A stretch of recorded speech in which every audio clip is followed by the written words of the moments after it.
All right, I'm going to get us started just so we can maximize our time today. We have a great conversation. Hi, everyone. I am Emily Solomon. I'm the Advocacy and Network Coordinator at the James Beard Foundation. I'm joined here today with the Queer Food Foundation, as well as the editors and contributors of Queers at the Table, an anthology of essays, comics, and recipes that reveals the dynamic and transformative relationship between queerness and food.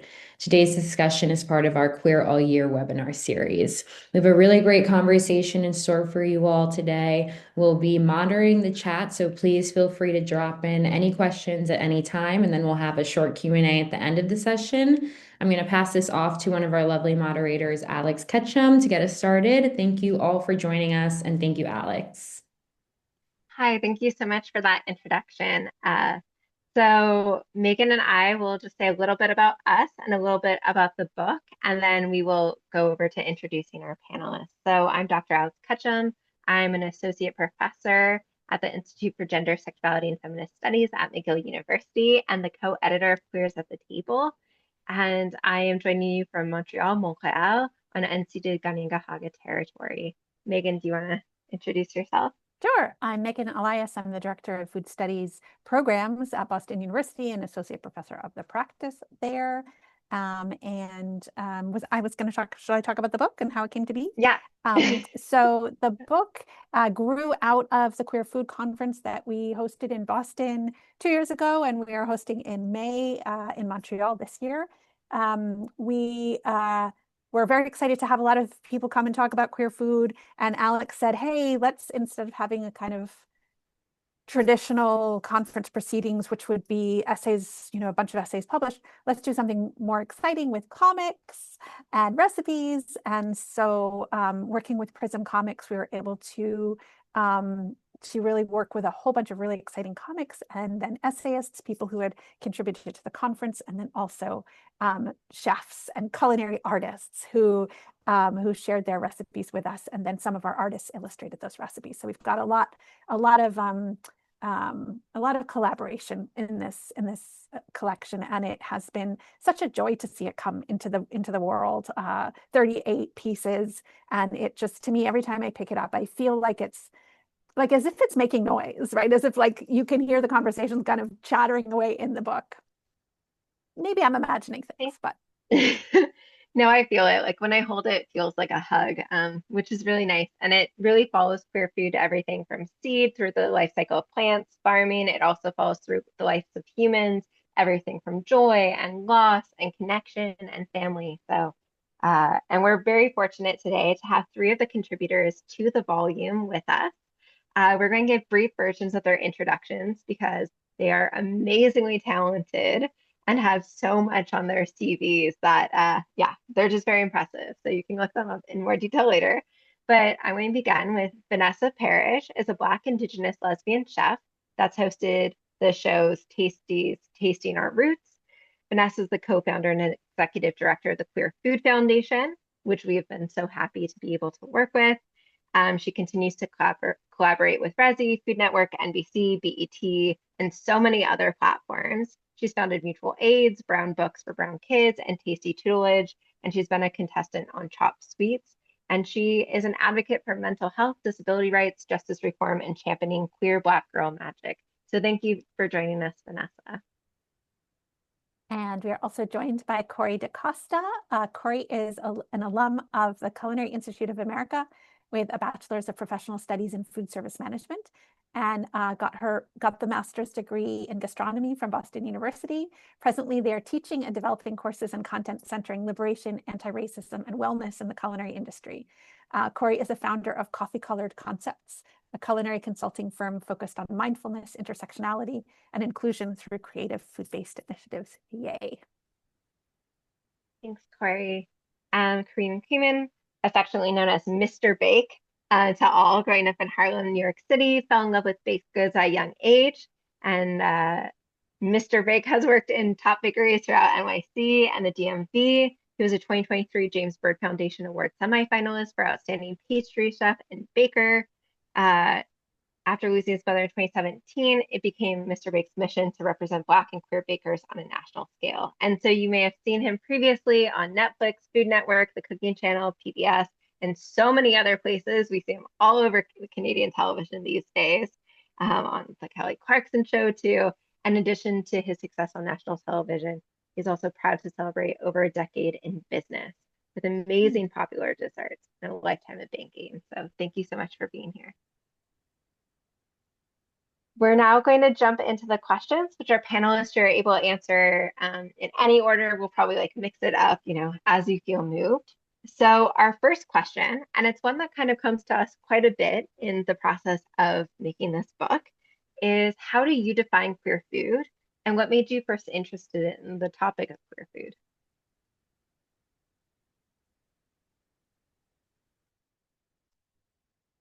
I'll go first. Oh, I knew that was coming. Uh,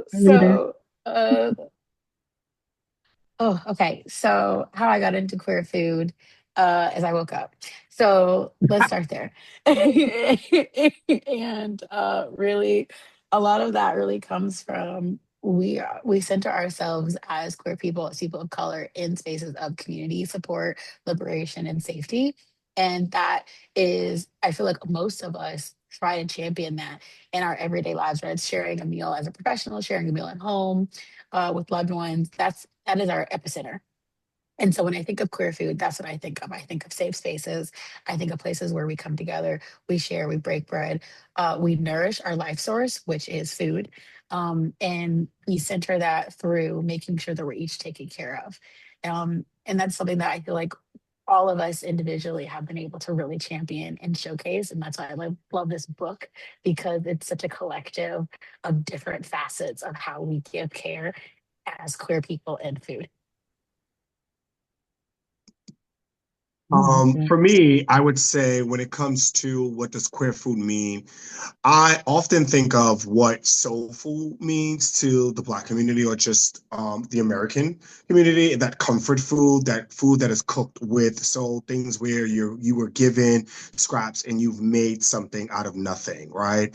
And that I kind of think of when it comes to queer food because I think it mirrors my story, a lot of my background, and I think of us coming together and using what we have to create that, right? If it's us gathering together when it was back in like the 1970s or even later, right? When we were gathering undercover, when we weren't supposed to be, and we were eating and communing and bringing in our different heritage to the table with a rainbow twist, right? And then fast forwarding to, you know, why I wanted to be a part of this and what it means, it goes into that storytelling, right? Where a lot of Black men has historically hidden their sexuality. And that's a fight that we still have to this day. And we talked a little bit in my Bible, when my mom passed, it was kind of an awakening moment for me to be like, am I living my full authentic self? And if I'm not, right? And then how can I bring my fullness to the table? I already was navigating queer spaces growing up in New York City. Actually, you are forced to see all types of things in New York City at a young age. So, but I was already navigating that at 16, 17, going to the village and, getting my group of friends and being exposed to the ballroom community and things like that. So to me, I wanted to showcase all of that. I wanted to showcase something I didn't see. I didn't see openly Black gay men in the food space being uplifted and being celebrated for all of who they were and who they are. So I decided that, you know what, I'm going to put myself out there and do that. And hopefully I'll gain community in that space as I've done when I was walking the streets of Harlem, and build upon that. And yeah, so that's my answer. Yeah, I'm so glad you two went first because I'm sort of I'll fill in between and I see where my experience sort of ebbs and flows with both of yours. Um, as Vanessa pointed out, she said, I woke up. I'm like there's an awakening that happened for me as I like reclaimed those elements of myself that I sort of, repressed or alienated. So in accepting those parts of myself, that's how I came into queer food and become interested in queer food. Um, and but what brought me to food in the first place was the joy that it brings to people in community and sharing. So, and I think that's tied to queer food as well. You know, the expression, the creativity, the fluidity, and all those in how we make joy and yeah, change, things like that. Grounded in knowing, you know, self and spirit and how those ebb and flow within our food. Especially, you know, Kareem pointed out it's Black History Month in the continental Americas, Turtle Island, and things like that. So, um, you know, our food is named after something transcendental that, you know, it's ethereal soul food. So, being something that connects spirit and self, that's really some things that spark queer food for me. You're gonna answer first next time. Ah, That was great. Well, perfect. So what was your contribution to the volume? And this is the second question. So tell us how you approached your piece for the book. What did you do and how did you do it? Right. Well, I contributed a recipe and a head note, and I queered, or as my family calls it, cheferized. Like there is a connotation about cheferization, like, oh, did you cheferize this? Like because there is like an unknownness of my queering of food around, you know, the hip hop homestead. That's what I call my family property compound type thing. So there's like a querying that I do in my cooking practice. But there were leftover greens, and you know, my family, they're always there. Every, you know, major meal we eat together, there's greens.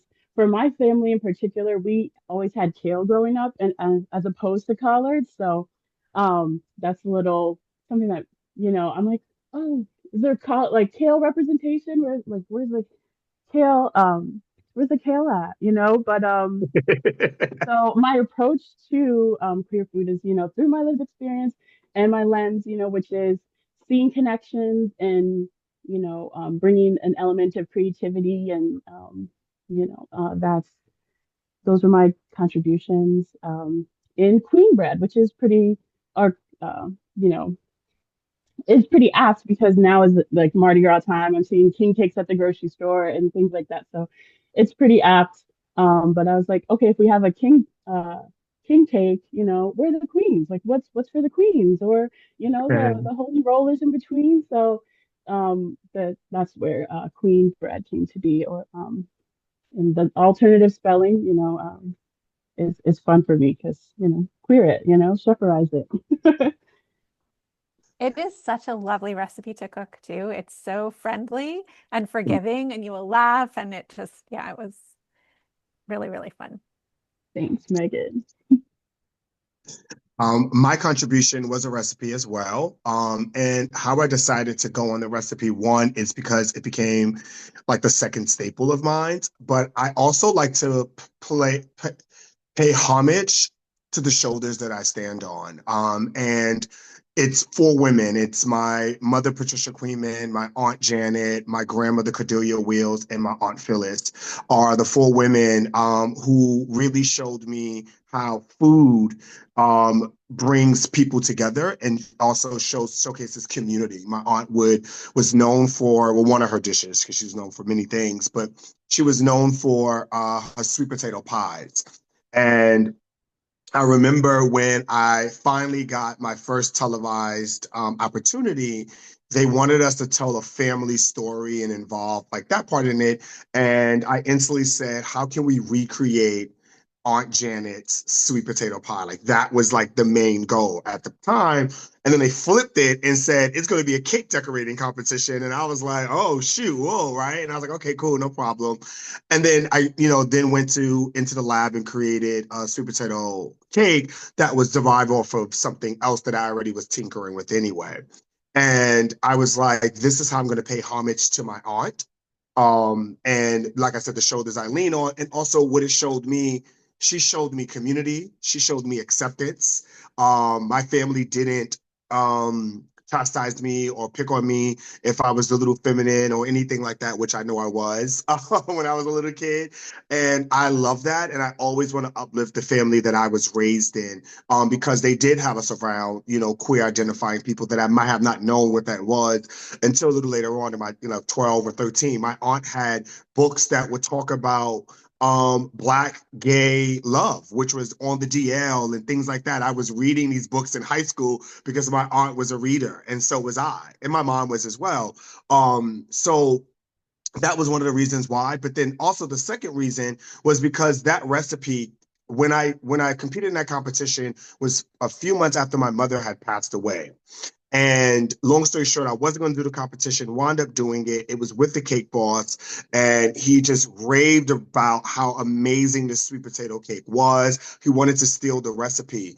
And that to me was one of the awakening moments for me, right? Where I decided that I wanted to create space where I didn't see my communities represented, Black men in baking in leadership roles, as well as queer people of color in leadership roles in a food space. I didn't see a lot of people that were out. Let me be very concerned, like who are out, who are boisterous about who and all that they are.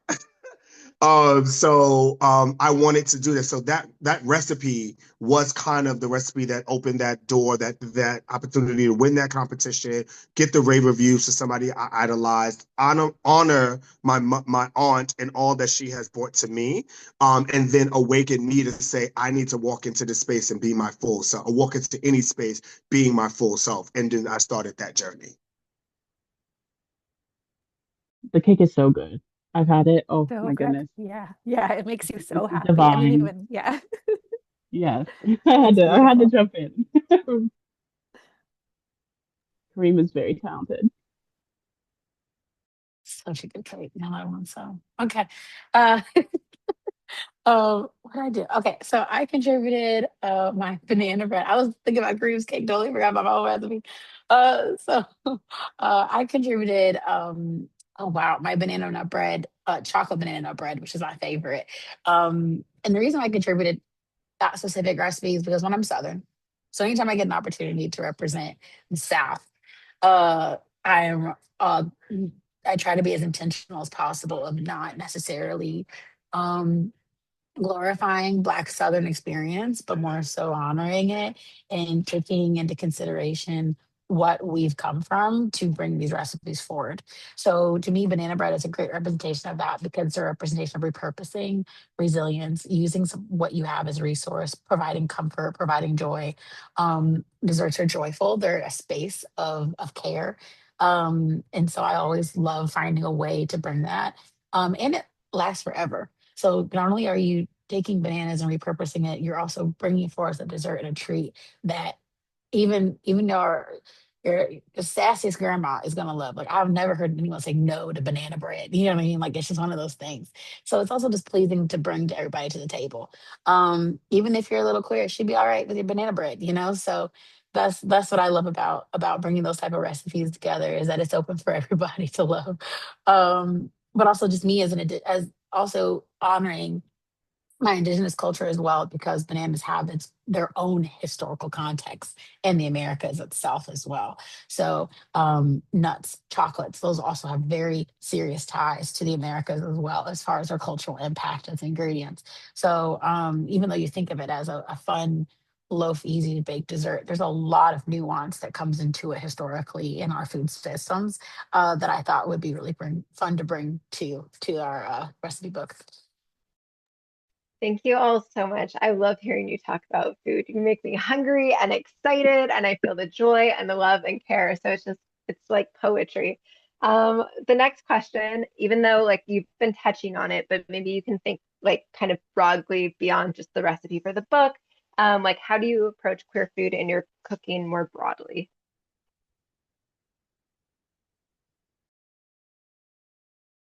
I'll go first this time. Ha ha ha. Um, for me, I think honestly, it comes in my storytelling. It comes in maybe the vibrance of the plate, because I also do cake decorating and things like that. So that always can be very joyous to people. And I know that celebration cakes or all occasion cakes, I got into the business because I wanted to be the last thing people ate. And I wanted to be something that people purchase from me to in all facets of their lives. If it's something to celebrate a life, if it's something to celebrate a union, if it's something to just celebrate, your birthday or the passing of someone, you always need a dessert. You always want to get a cake for the occasion, and they can come in multiple different colors. And that goes with not even just the layering of that, the rainbow cake, but your frosting, your piping, your things like that. But majority of the time, it comes from the stories I tell when I'm putting the dessert either on a plate or on a platter to serve to people. My queerness shows up in everything that I do. You know what I mean? If it's from my name chain, my plated name chain, if it's in the flip of my wrists or the sassiness in my mouth, or things like that. And that's how it usually shows. And honestly, I always try to pay homage to shoulders I lean on, the ballroom community, Black queer. People who I idolize, like James Baldwin and anybody like that. I'm always paying homage. So my queerness and how I weave it into my food is honestly always going to end up being the stories that I tell around the food and the dish that I'm creating, how much joy it brings me and why it brings me so much joy, so that you can feel exactly what I feel when you are eating what I made. Oh, that is so well said, Kareem. And also kind of I'll jump in, kind of extending upon that, in the, scholarship space, uh, those sort of figures like, Michael Twitty, is a queer Black man of color, who is, pivotal to giving the foodways of the enslaved, that path to the future, and sort of carrying that into the works that I do. And then I see it in all of our work. It's kind of always there, that underlying flavor, that umami of existence. But in my cooking practice, I do have a method of sorts. And I became a math person when I was uh, honing my teaching skills. So I made like a formula. It's kind of a wild formula, but you know, having fun with math or having fun with flavor or anything like that, that is, tenement to queer food, and the practice of, queering food or chefterizing. But yeah, I talk about that in my journal, and I'm trying to push myself to write more about kitchen connection and that process. But yeah, so um, there are, ways that are kind of embodied and touching on our embodied knowledge as any, folks of all intersections. You have an experience within you that, um, if you honor, and even question sometimes, the questioning phase, or elements of the LGBTQIA plus experience, it deserves validity, because starting to notice things and ask questions of yourself, that's um, a, a path to exploring things about yourself that you may have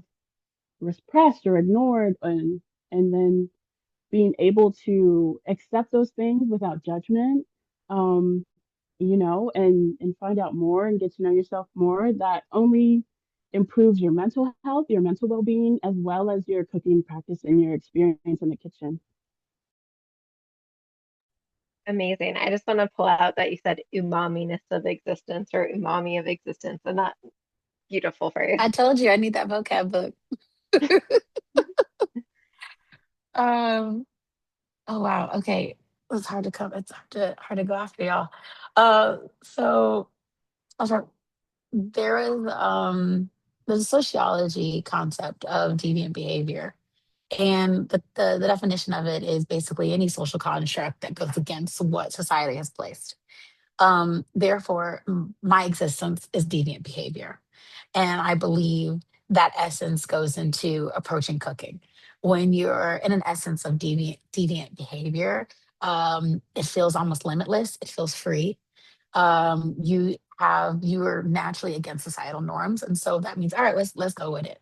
So I'm not cooking as much anymore professionally as where I am in leadership and in education as far as like one-on-one. So I take that responsibility of hiring queer people in kitchens, getting fair wage access, promoting queer people in kitchens, things like that. And that's a way that we're approaching queer food and cooking, because now we're in spaces that we would not have had those doors, we would not have had those opportunities if it's not for each other looking out, and taking that deviant behavior and really making it worthwhile in our spaces.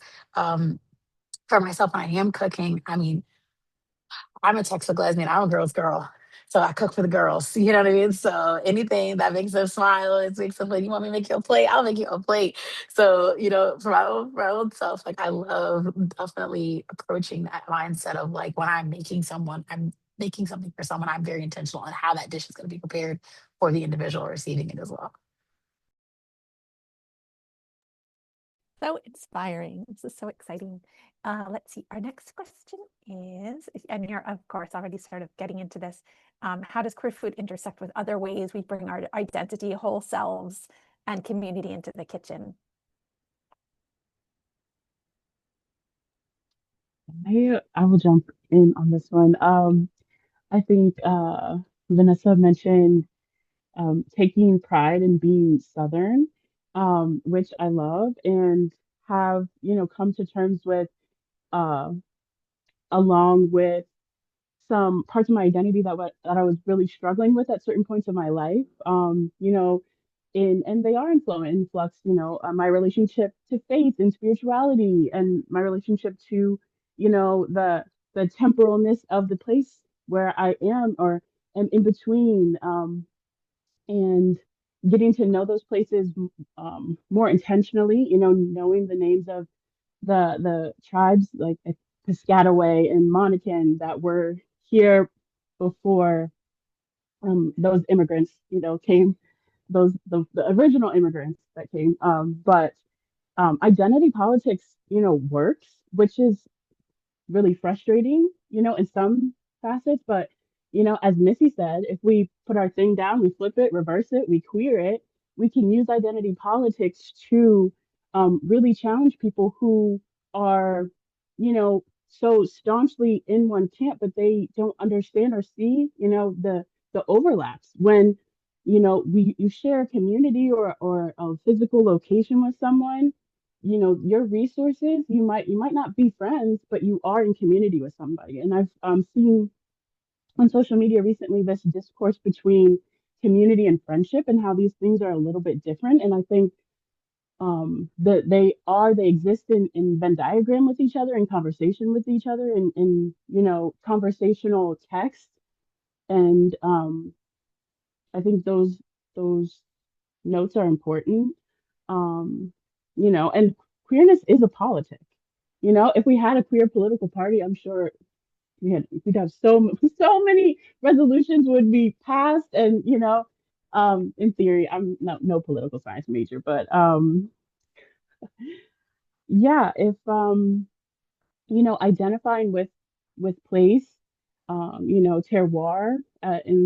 In gastronomy, we talk about a lot about terroir, but if you take terroir, the principles of terroir to heart, or the principles of, say, permaculture to heart, that's earth care, people care, fair share. It's really simple things, that I teach my little ones as we go for walks, and I show them what plants are edible, and I'm like, don't eat this without me, because we're not there yet, but notice what's here. Do you hear any bird calls? Like, which ones sound different? Do you think they're talking to each other? Just being curious. So I think I'm rambling, but that's a good place to stop. Being curious, asking questions, and leaning into identity politics, or taking a new frame in conversation with identity politics. Maybe be some things I'd know.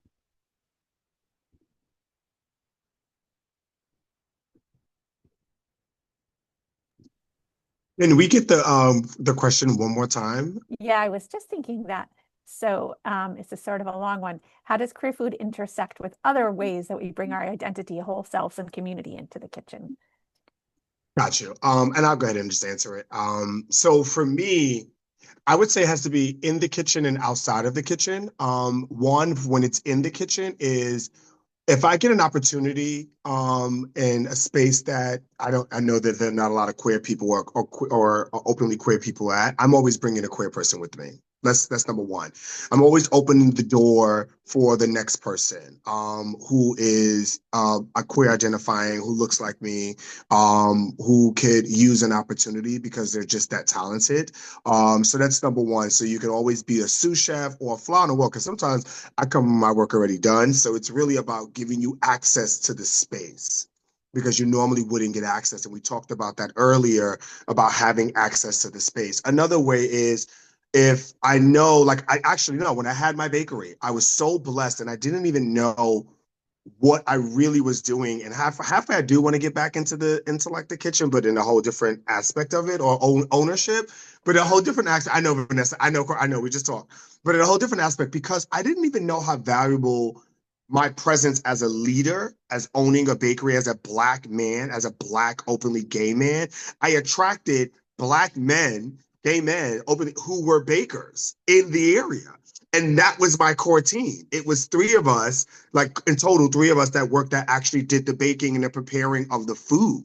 And I just sat back and I said to myself, oh, shoot.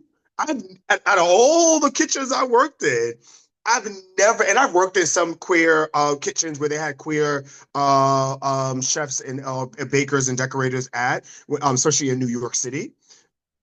I didn't never thought about, I was like, I've never worked where it was all black gay men. So the conversations, and we were all kind of like mirroring age. We were probably like maybe 6 to 10 years apart from each other in age.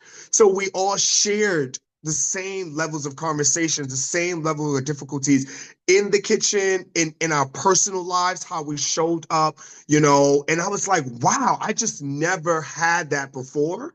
And I was and that's when I saw the beauty in what I had opened up and created. It was far beyond me. It was far beyond really just answering to the little Kareem who always wanted the neighborhood bakery, right? So it was beautiful to have that. I didn't even notice that. And then another way when we talk about the intersections is when I do events where I was blessed to be a part of an event here in DC a few years back. And we were showcasing queer identifying chefs here in the DMV area. We wanted entertainment. And one of the things we all know, we do drag entertainment. I love the girls. Thank you. The girls have done amazing work in setting up and really championing us. They lived courageously in times where I don't even know if I can do the things that they were able to do, right? So shout out to those girls, no shade. But I also wanted to uplift those femme queens, the ballroom community, because I was introduced to that at 17 years old. And that really shaped my reality to what, and at the time we was only doing LGBTQ, right? Or LGBTQ. So what gay and lesbian and transgender look like, that really shaped it because I'm like this Spanish girl who used to be a boy, but looks just like a girl. Like it was mind blowing to my 17-year-old self. So I always love to uplift them. One of the ballroom committee has houses, and I reached out to one of the houses and I said I would love you to do a ballroom showcase. You know what I mean? To really uplift that because I know we're going to have our queens there, but you are the shoulders I lean on. You were the community when I got introduced, allowed a space for me to be curious and a space for me to see all the different various colors and shades of the queer identity. So I'm always bringing that into the fold as much as I possibly can.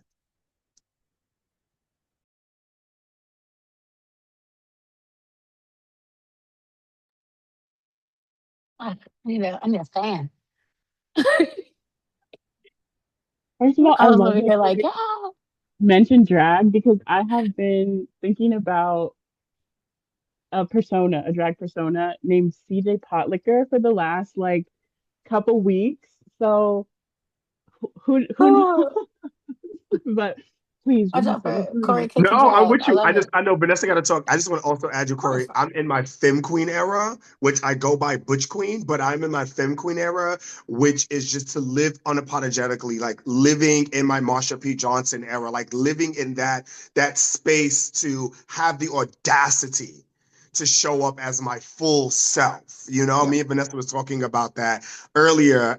Yes, a femme butch queen. You already know, but it really would be butch queen Vogue femme, but I'll let you rock on that. But that's really what it is, right? Just really expressing myself fully, loudly, and not holding anything back anymore, you know, because that's what I think the life that a femme queen, which is a trans woman or trans man, that's the life that they live. And I love it.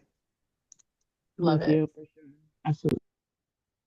I think I love what both of you are saying as far as like Corey, you mentioned friendship and community and how they're not mutually exclusive, which is very true. But then I also want to add camaraderie because I think people also forget that, like you said, everyone has to be friends. We're all a community, but sometimes we're not even a community, but we're in camaraderie. Because sometimes I don't like y'all, and that's okay. But we still work together, and that's okay too. So there's a little spot for you. You know what I mean? That we can all get along together and share and break bread. But I think we also need to acknowledge that sometimes not all gel meshes. Some of y'all got pineapple enzymes that are breaking up the jello. That's a whole tangent. I'm sorry, but it makes sense. So, but then also Kareem talking about living fully. And so like my answer to the question is I have been in the spaces for a very long time where I have not been in a culinary position ever where I have been closeted. And that's been on purpose. Have I lost opportunities and jobs? Absolutely. I mean, definitely have. But I needed people to know who I was, who to expect from me, how you address me, where my boundaries lie. But also, I need other people who may have been closeted or may have felt alone to know they're not.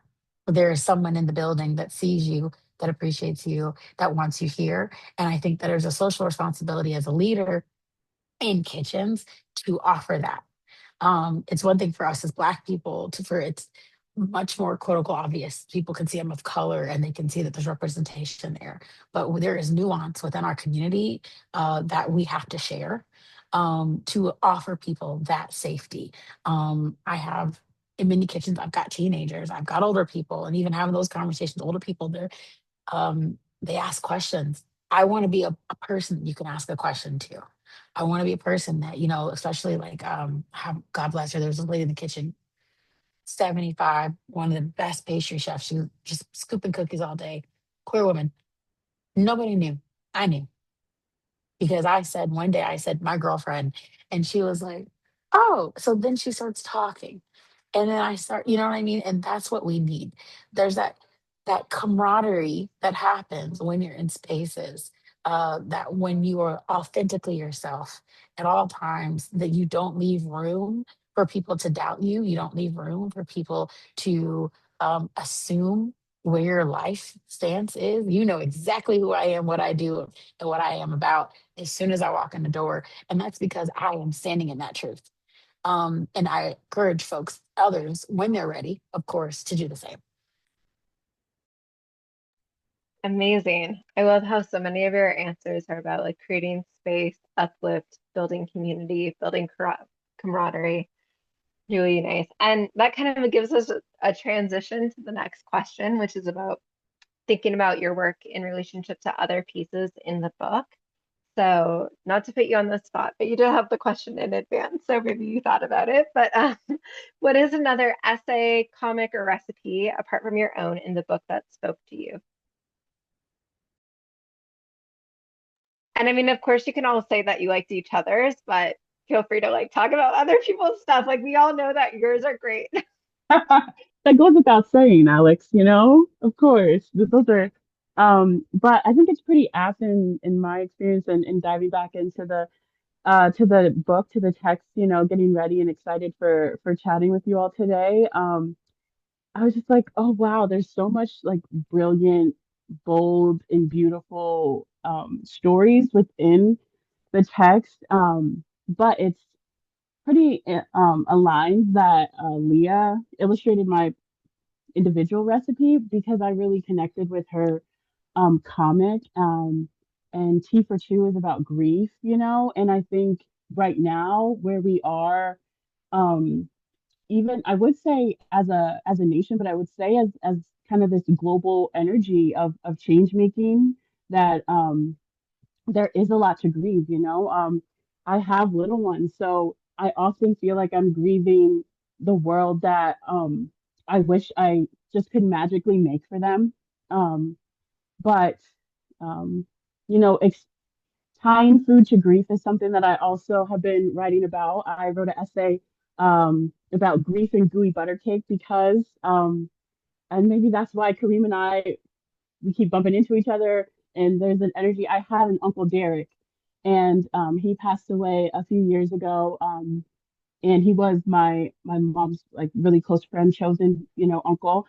But he and his husband had a cottage bakery, and they had shift names before they were even a thing. That you know that Derek and Kelly, Derek Hell's Delightful Desserts. So they had a cottage bakery together, and you know I just grew up around queer food, and I didn't even you know think about it and how deep that these tenements were for me until you know diving into these themes, you know, noticing and questioning like, oh, why am I obsessed with alliteration, you know, or am why was it really hard this year around my birthday? And you know, yeah, that is an essay on Substack that I'm pretty proud of. So and just you know, using research and memoir to sort of define the scope of these themes that are really big and heavy and burdensome, but how food is kind of always there. You know, there's a moment with my partner a few weeks back, maybe months at this point, when we found out about Renee Good, and we shared this really tender moment, but we were also having peach cobbler egg rolls. So it's kind of like you know, there's a sweetness that, you know, is always sort of present when grief. And, you know, as Kareem, you were mentioning, you know, if there's a funeral, if there's going to be pound cake or, you know, a dessert or, you know, and depending on the dessert, as, you know, Vanessa mentioned earlier, there's a depth to the ingredients, the recipes, the folk traditions that are all sort of wrapped up in those things. So I identified with Leah's comic about grief and how that sort of ebbs and flows with so many different layers of our experience as people and humans. I would say top two that came to my mind was Tristan about queer farming, which is a topic that is just farming and queer like this is near and dear to my heart. And so having an opportunity to read more about what that entails, because obviously like I work with and I support queer farmers, but I'm not a queer farmer. And that's a whole other ballgame of work and ethic and power that I know I know y'all put me on that field. I'm gonna be out. Y'all got 2 hours. And just the field alone. But there's so much more to it than that. And there's so much thought process that happens before that even happens and even after your harvest. And so I loved reading Tristan's thought process about how our intersection a lot almost collides, not even collaborates at times with what is happening and our ecological impact in our intersectionality. And then also uh, Danielle's conversation about food insecurity, another real thing that we have to address that we're constantly having conversations about, but it's not necessarily consistently addressed. That I feel like it's one of those things that we all know about, but we don't actually sit in our own silence and our own thoughts and also activate enough to have that consideration, which I also think is another responsibility of us in the food industry to really tackle. And so to seeing Danielle's perspective and diving deep into how we are socially responsible, community responsible for our impact on the youth and food security, um, even workers and things like that, that so many people day to day work in restaurants that would never be able to afford to eat the food that they're making, don't even have breakfast on their in their their fridges and are going to prepare food for others. And so I just love that beginning of that conversation of giving us that consciousness, that continued consciousness that we need to really activate as a community. Wow, ladies, thanks both for sharing those stories. So I didn't know we were gonna go with this particular question. So at first I had the market. I had the lavender, the Earl Grey lavender cake from Lauren, just because I love a sliced cake. And I was like, I've always wanted to experiment with doing a lot of things with teas and things in my dessert. And I haven't yet. Well, like not like on my own. I've worked with bakeries and they've done them, but not on my own. So I was just fascinated about me getting in the kitchen and trying that. And I had got some free tea from somebody else, and I was like, these are really good tea leaves, and that's what I'm going to use because I'm not going to use the stuff at the supermarket, like my local supermarket, like not like a Whole Foods or something, like the local one. But then, first and foremost, I just want to say the book is so pretty, damn pretty, because that's the word I wanted to use. Excuse me, James Beard Foundation. It is so pretty. It's so vibrant. It's so colorful. So number one, when I first got the book, I mean, honestly, you guys were right about it coming alive. First, you smell it like it's a new car.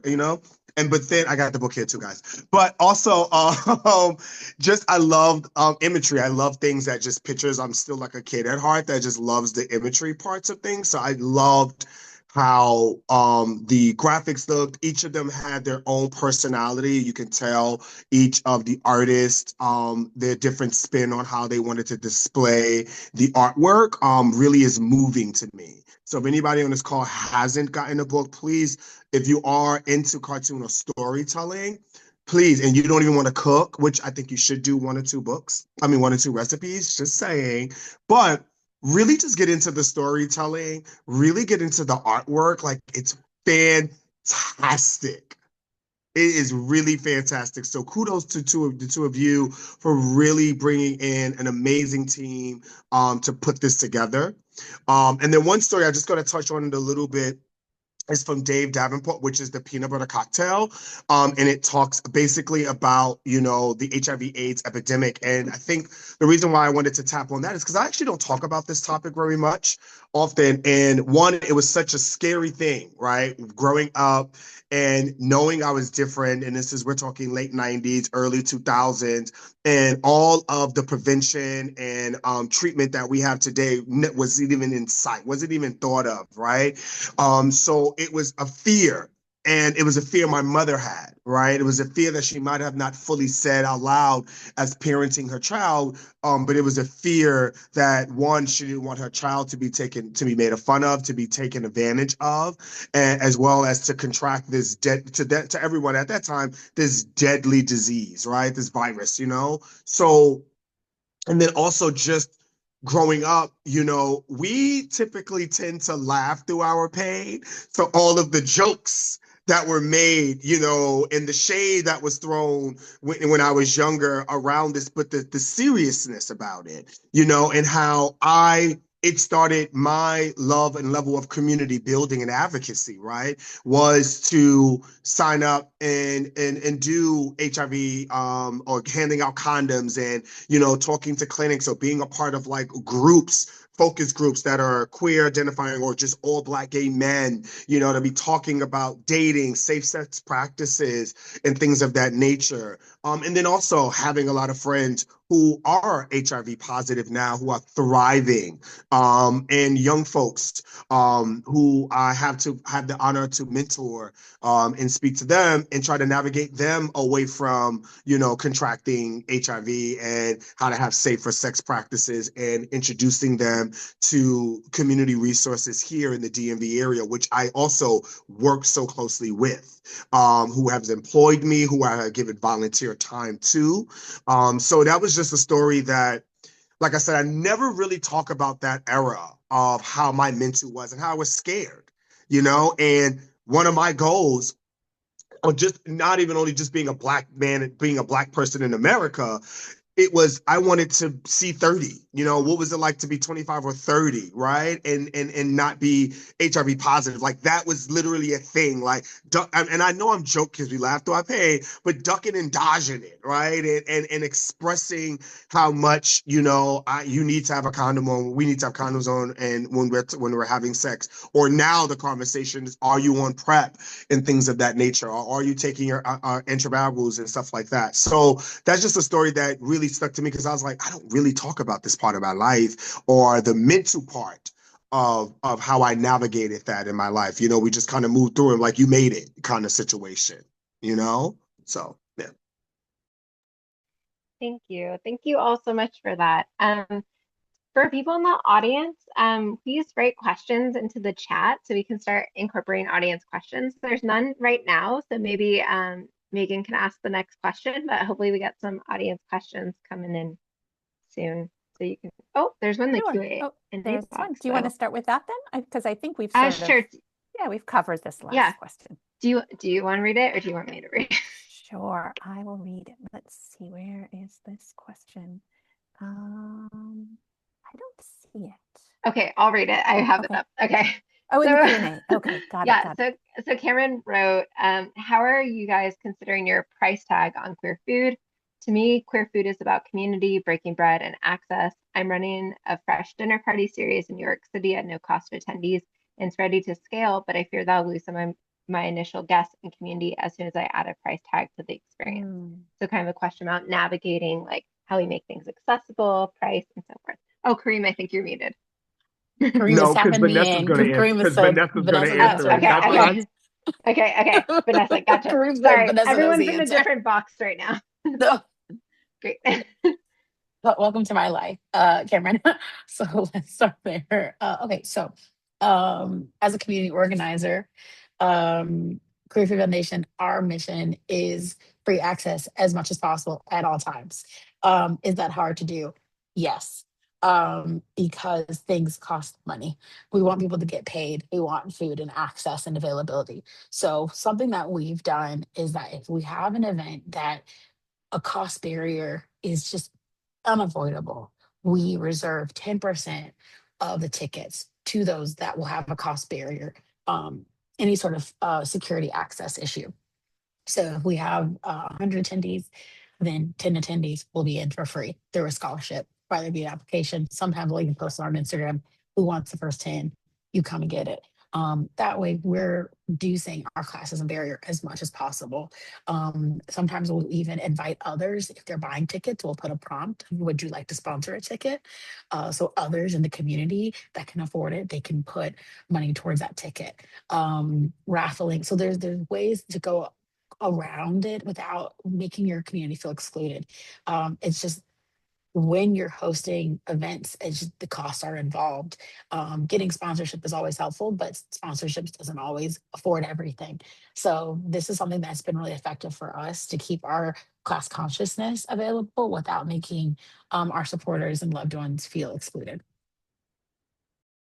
And I just want to piggyback. I knew Vanessa was going to give a nasty good response to that, because we talk about that often. And she's also through, because obviously we're all cool. But Vanessa's like really like my girlfriend, y'all. But so we've talked about just her reminding me to stay conscious on your worth and dollar signs and community organizations or organizers are putting things together that you should be compensated for something out of that. So I knew she would be the great person. But I just want to piggyback. One of the great things that we all do here, storytelling. Tell the story of why you created what you created. People will understand. I think that goes hand in hand with what Vanessa said. So creating a story to let people know this is why the price point is what it is. We're looking to create a space that is X, Y, and Z. And with your help and contribution, we're able to bring that. Then you could bring in and if you're able to sponsor somebody, add a little extra dollar in there, boom, boom, boom, boom, boom. You know what I mean? We all know, especially if you are here in the States, there's an attack. You know what I mean? We are being attacked. So you're not going to get as much of the resources that you would have gotten maybe 2 to 3 years ago. So you need to find the clever ways to create that. And a lot of us are gratefully still employed, gainfully employed. So we're able to match that dollar to dollar for what you are pricing, and then maybe do some events when you do have the money in a nest egg to do something that's open and that's inclusive for everybody to join. So there could be tiered events. Now that I'm thinking this out loud, right? There is your paid for events, and then there's your free community events where you have people coming together and you be building that community and that safe space for people to come in. And it's just not everything can be for everyone. To that point, really quickly, we just talk about labor, because when people hear the word community, they think free labor, and that is not true. Because everyone has an expertise, everyone has a body, and everyone but it has a valued output. And so I think a lot of on the other side, it's also making sure you're protecting those that are investing their time and energy and expertise in you, and making sure that they're fairly paid for that as well. We stretch this word community a lot to fit the needs of ourselves as individuals and not fit the needs of the actual community. So asking someone in our community to devalue themselves for your benefit, that's not community.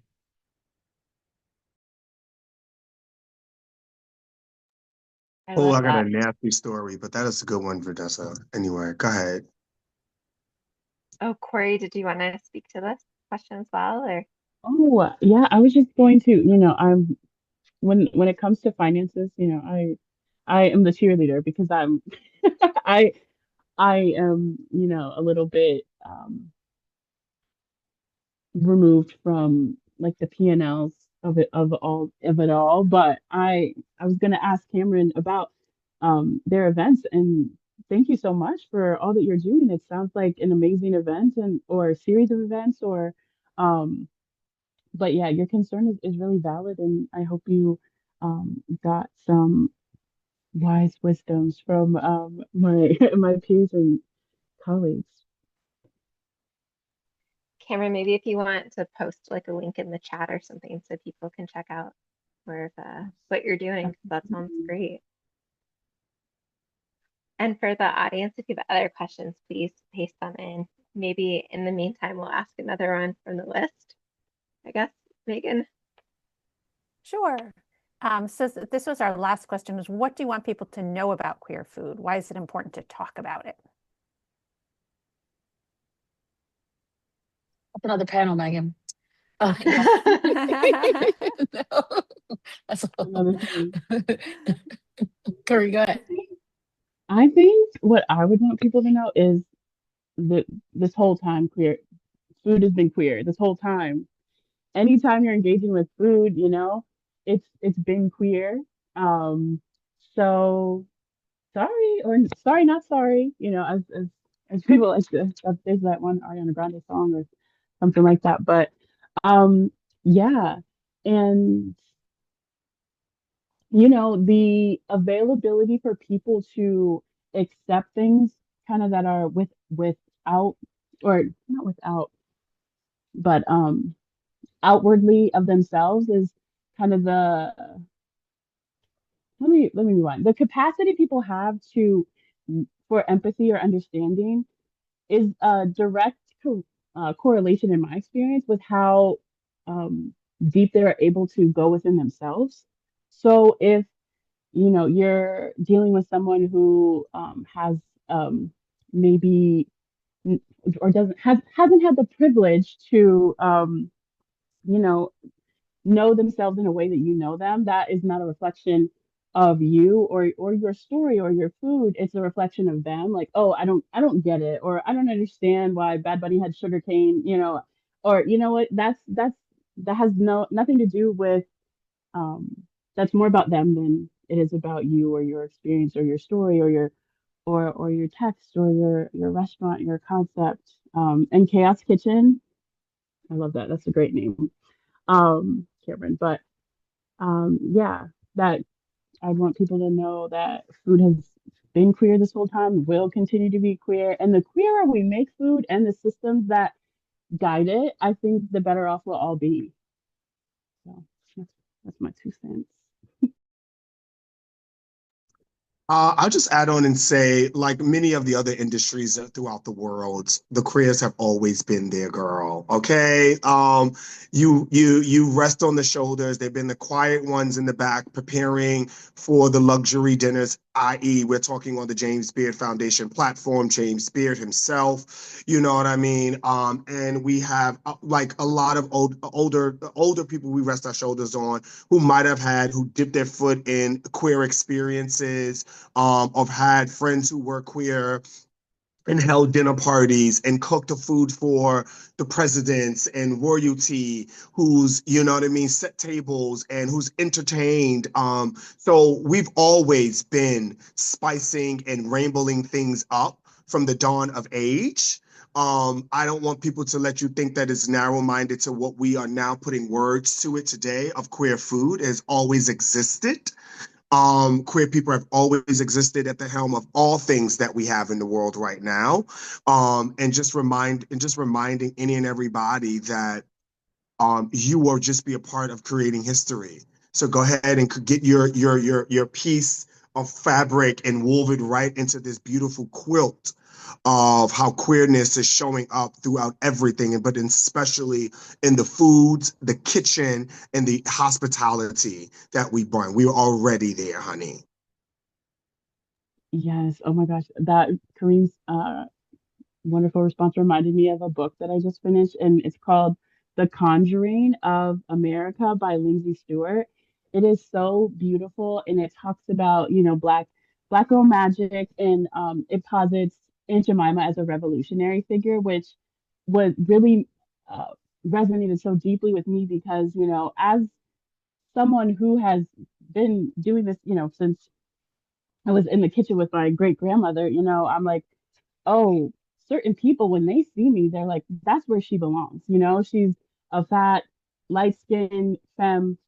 That's a kitchen, that's where she belongs. So, reading about how Professor Stewart like framed Aunt Jemima as a revolutionary figure really was empowering for me. Like, oh my goodness, okay, yes, like it really reinforced the power shift in my mindset of accepting all these parts of myself that I really struggled with or feared or were or was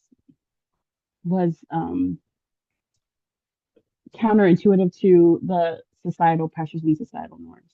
That makes sense. But so yeah, get this book, Queers at the Table, absolutely, and then also check out at your local library, maybe even I got this copy from the library, Conjuring of America, The Conjuring of America too. It's really good.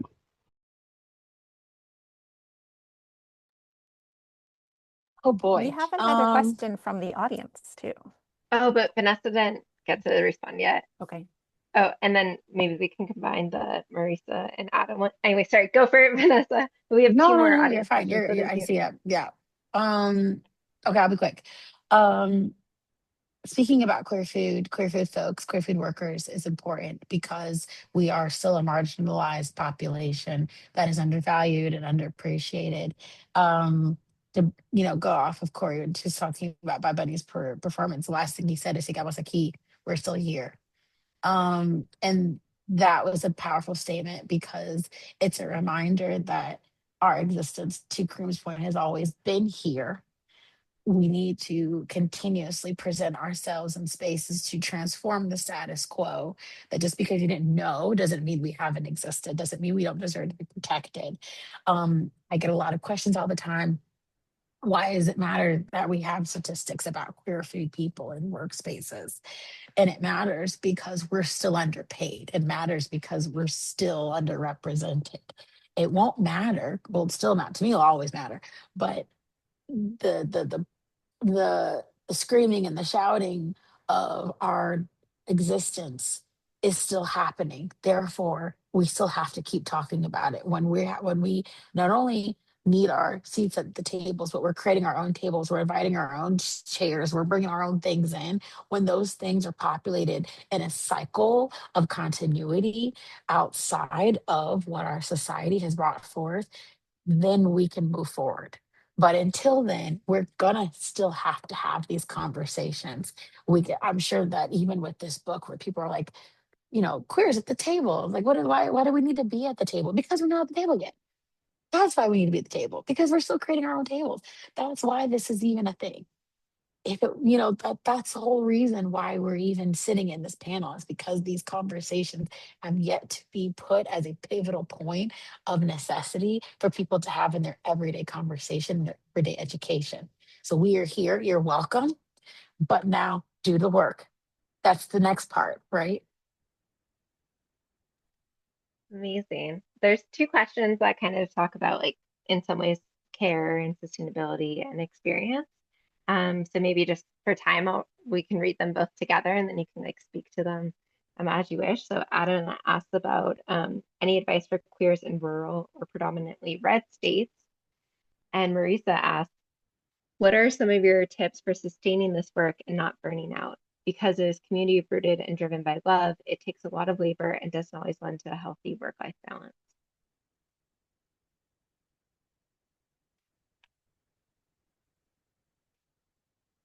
I'll Big be quick on the question. rule that social media, although it has a very ugly side, has a beautiful side of bringing people together that would not have been able to find each other otherwise. And so I really encourage folks um, to research and look. There are people hosting events in small spaces all the time that are trying to get their events out there to people, rather it even be virtual or in person. And so even if it is virtual like this, find ways for you to outreach of like, hey, I want this in my zone, and I want this in my space.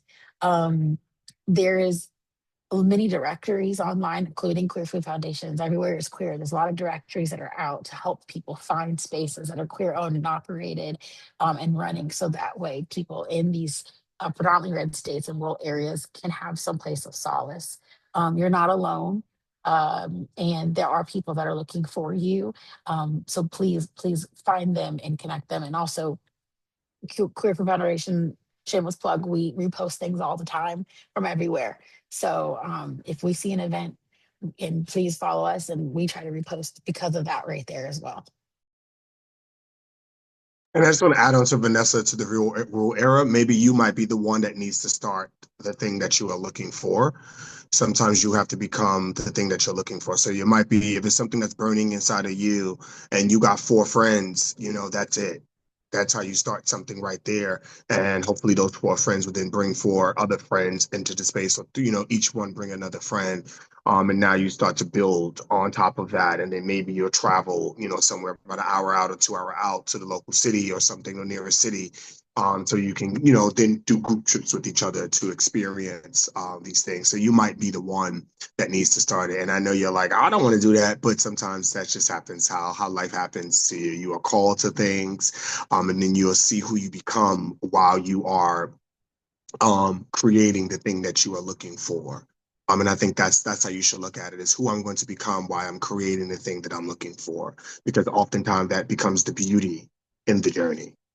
And then thank you. I see my hair. And then for the other person about not burning out, and like good balance. Vanessa will tell you, honey, I am the queen of trying to find of maintaining that balance, especially with still in like 1 foot still in production of food, then in media. I do a little education and speaking, so I'm like, I'm all over now.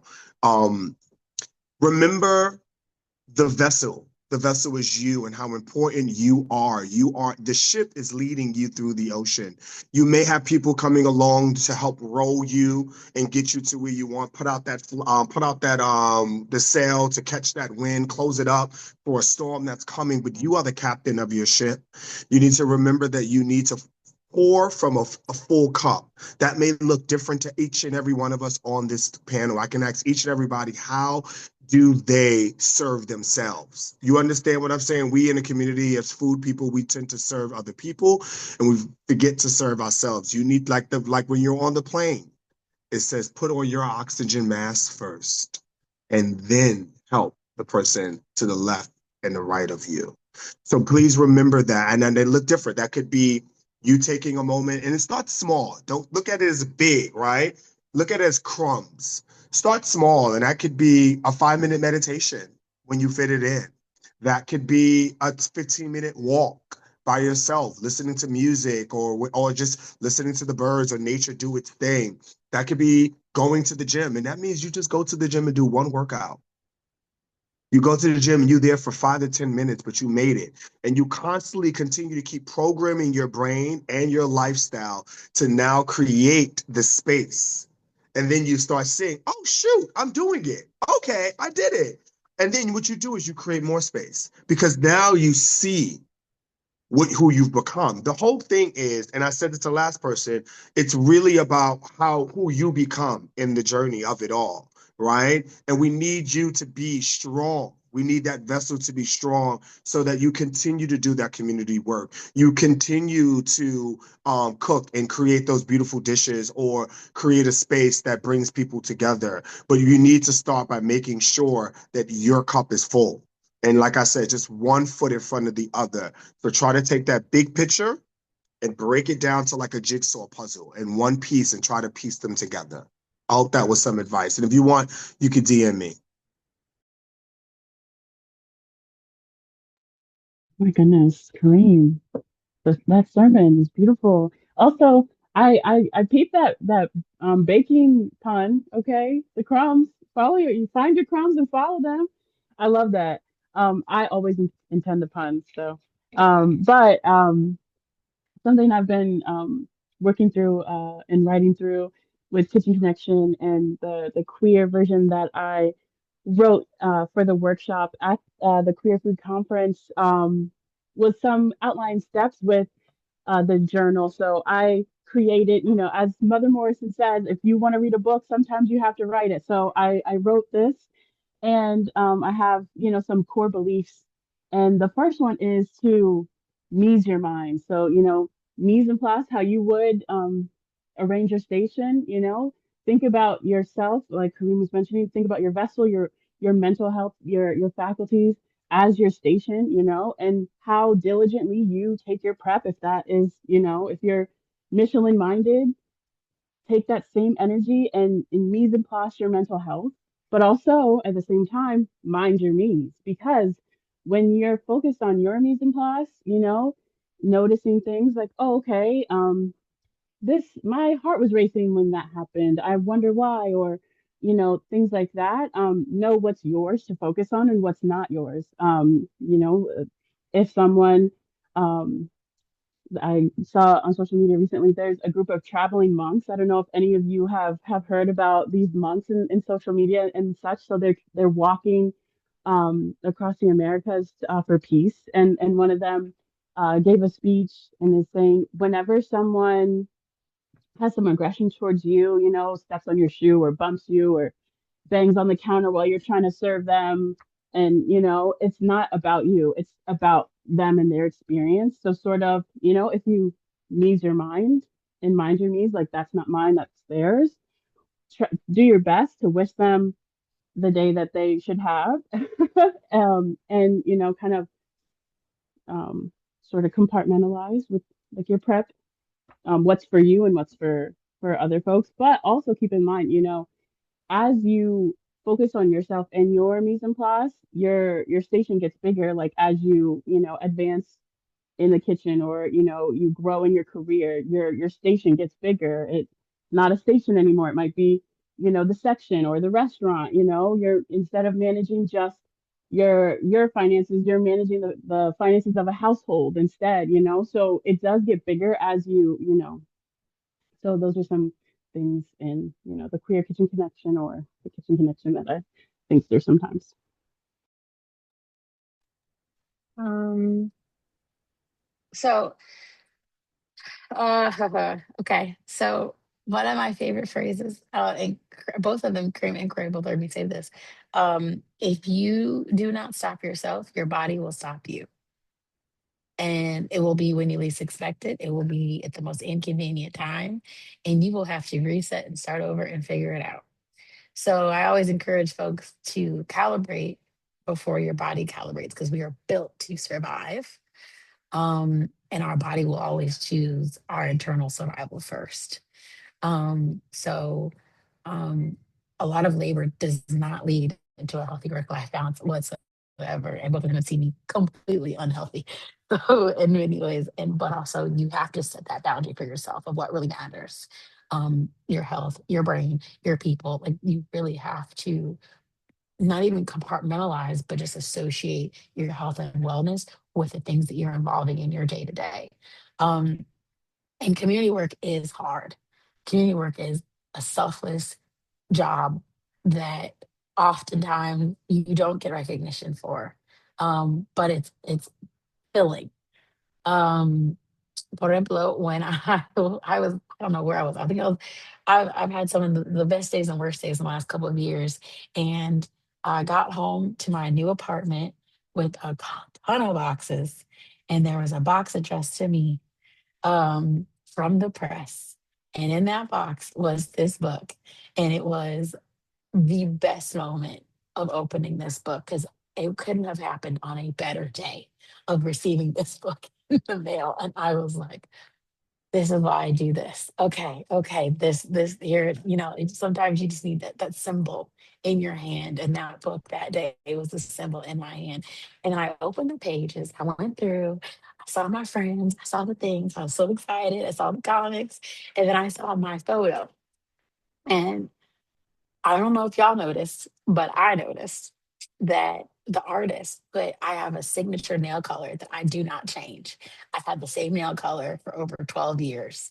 And they put my nail color in the hands of the person making the bread. I was like, "Ugh." So it further just solidified my space and existence in the book.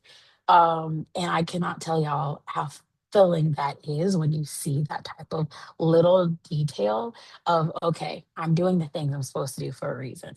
So you do have to find those reasons in your community work that will feed you and will sustain you while you're creating those boundaries for your survival. That's so amazing. And I did not know about the nail color. It's so great. I mean, it may blur a little bit, but yeah, that's so exciting. Um, so just because we're like near the end of time, maybe what we can end is if anyone has anything they want to plug of upcoming events, projects, things you want people to know about, and then we'll have Emily from James Beard come back with a final kind of wrap up. But I just also want to say that it has been so lovely to be in conversation with you all. You've had so many wise words and so many things delivered so beautifully and poetically. So it's been really wonderful. And thank you to our audience members for all of your questions. So yeah, plug away and then Emily will come on. Hello, hello. Thank you all for such a rich, beautiful conversation. Thank you, Alex, Megan, Cori, Vanessa, Kareem, for joining us today and lending us your time. I'm just going to plug here some JBF resources while you all are sharing your upcoming events. Oops. Screen share always messes me up. We'll try that again. Okay. So we have our ABCs of accounting, which are available on our website for you to use. We host monthly live office hours and offer a WhatsApp group with peer-to-peer support. This tool is available at the link here, which we will also share these slides afterwards so you can access everything. We also have our 2026 industry report launching on February 23rd. You can scan the QR code to join us for our live webinar event. And you can also find everything related to the report on the link here as well. And then lastly, just a few more JBF resources for you all to access. Like I said, we will share all of this in a follow-up email so you have it. We will, and if okay with the panel, we'll share everyone's plugs too. And just thank you so much again for taking the time today, everyone. We really appreciate it. And we hope to see you at the next QFF webinar. Thank you. So yeah, so for Cori, Vanessa, and Kareem, if you want to share your plugs, I'll just briefly, since I'm already unmuted. For folks, you can come to the Queer Food Conference. You can come virtually. It's hybrid, and basically everything is there. Folks who participate contribute to a cookbook, and we publish it, and that's the conference program. Is all the recipes as well as the schedule. And we have a bunch of other queer food events coming up, which you can also see at queerfoodconference.com. And you can follow us on Instagram. Queer Food Conference. We like to make it very clear what the name is. So yeah. Yeah, Vanessa, Cori, Kareem. Yep. You can follow me online at chefvanessaparish.com. You're not gonna see a lot of food, but you will see a lot of activations. So just, I'm working on it. But if you want to, please stay in community with me and my amazing organization, Queer Food Foundation. You can find us everywhere at Queer Food Foundation. Kareem and Corey are both advisory board members and have been for years. So please catch them. We will be hosting our next Queer Food Queer All Year panel in March, highlighting CPG workers and queer food business owners. So please find that. We have a lot of virtual in-person things coming up for 2026. But yeah, let's keep the conversation going, and we'd love to build community with you.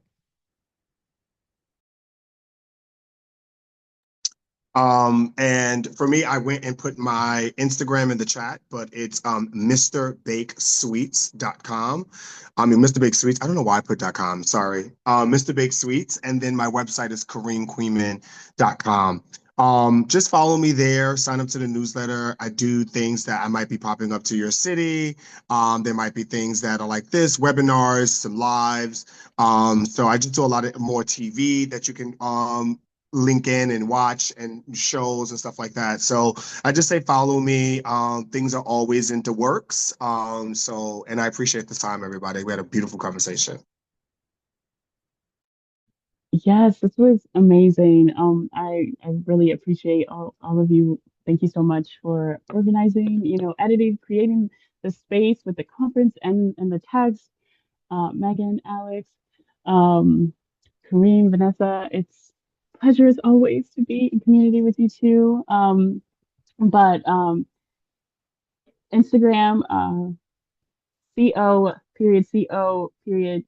Corey underscore Corinne. I got hacked on Instagram maybe like a few years back. So I'm still like building social media and all that sort of things, rebuilding after being hacked, trying to help a friend.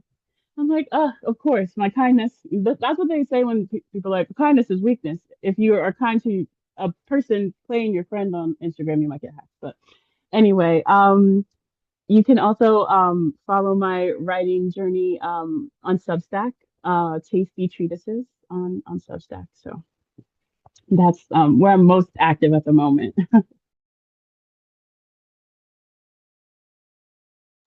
Great. Well, thank you so much, everyone. I'll close this out and the webinar for all, but have a great day. Thank you again for your Thank you. time. Have a Good great day. afternoon. And Thank you you, so much. everybody. Bye, everyone. Bye.